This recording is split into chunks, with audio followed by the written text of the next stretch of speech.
বিসমিল্লাহ, আল্লাহু আকবার, বিসমিল্লাহ, আল্লাহু আকবার। কামিশলি সিরিয়া তুরস্ক সীমান্তে উত্তেজনা থামছে না। মঙ্গলবার শত শত কুর্দ বিক্ষোভকারী সীমান্ত পেরোতে চেষ্টার সময় তুর্কি সীমান্তরক্ষীরা আকাশে গুলি ছুড়ল। প্রতিবাদকারীরা কুর্দ পতাকা হাতে রাস্তায় নেমে ক্রসিংয়ের দিকে এগোচ্ছিল। তুর্কি নিরাপত্তা বাহিনী পানি কামান ও গ্যাস ব্যবহার করে তাদের ছত্রভঙ্গ করে দেয়।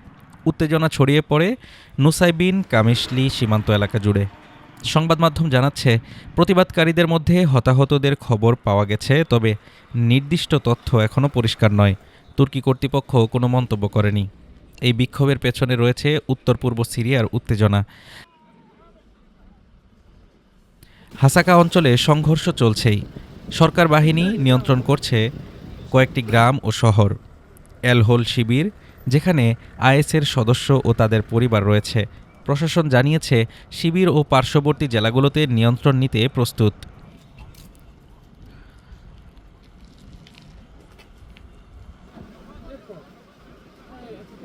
সিরিয়ার স্থায়ী সরকার ও এসডিএফ মঙ্গলবার জানিয়েছে তারা একটি 4 দিনের সমঝোতা সময় পৌঁছেছে।